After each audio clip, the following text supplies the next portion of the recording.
A new model launch is not automatically a strategy. OpenAI has launched GPT-5.6 across ChatGPT, Codex, and the API, and the headline looks simple.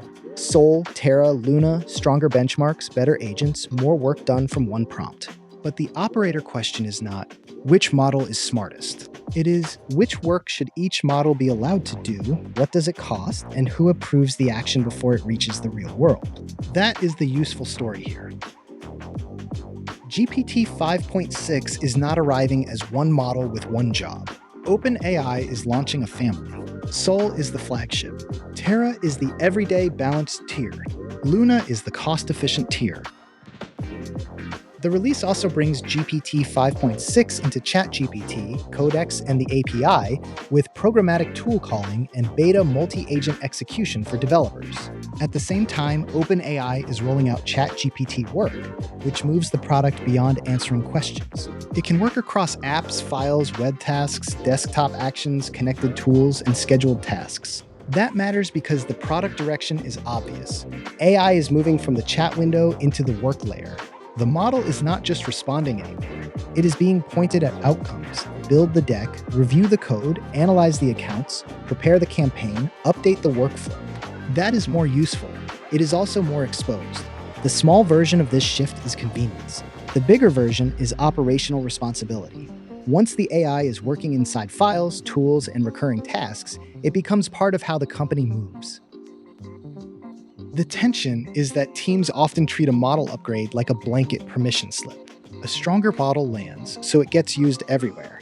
The flagship model gets plugged into simple tasks. Cheap, repeatable jobs get routed through expensive reasoning. Risky work gets automated before the approval process exists. Output looks polished enough that people stop checking it properly. That is how agentic AI becomes expensive chaos. When AI only answers a question, the failure is usually contained. You can ignore a bad answer. You can ask again. You can move on. When AI can use tools, touch files, edit code, prepare customer-facing output, move data between systems, or run scheduled tasks, the failure becomes operational. It can do the wrong work efficiently. It can act on the wrong source. It can create a finished-looking artifact that still needs senior judgment. This is why Sol, Terra, and Luna should not become prestige labels. They should become routing rules. The danger is not that people will use the new model. They should. The danger is that the model upgrade hides the missing workflow design. If nobody owns the route, every task slowly drifts toward the most powerful setting. The practical move is to build an AI work router. Start by naming the task types: research synthesis, code review, customer support drafting, internal reporting, spreadsheet reconciliation, security triage, design exploration, content packaging. Then decide which tier belongs where. Sol belongs on ambiguous, high-value, high-risk work.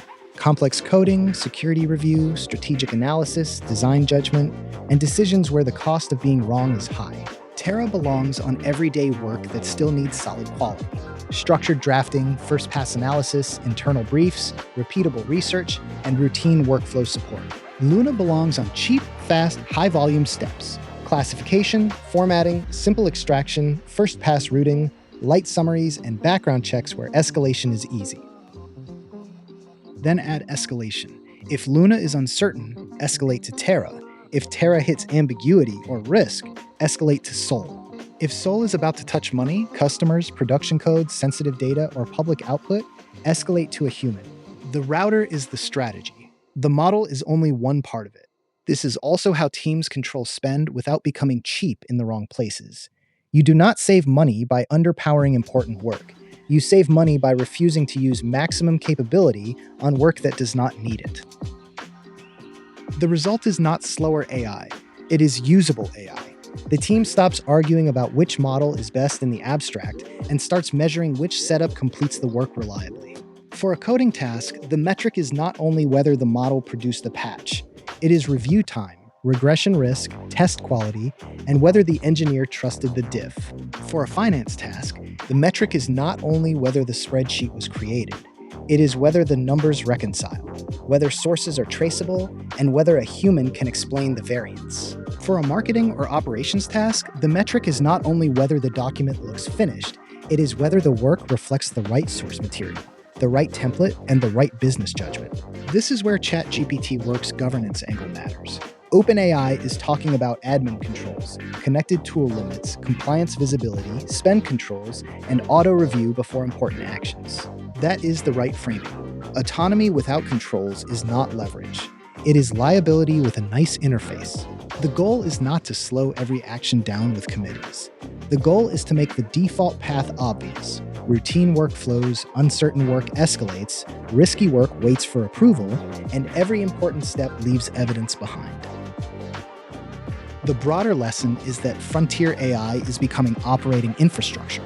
That sounds dramatic, but it is practical. Once an AI system can coordinate tools, access files, run scheduled tasks, and work across apps, it starts behaving less like a chat assistant and more like a junior operator with unusual speed. You would not give a junior operator unlimited access on day one. You would define the role. You would set permissions. You would review their work. You would decide what needs approval, what can be automated, and what should never be delegated. AI needs the same discipline. So the smart GPT 5.6 rollout is not use Soul for everything.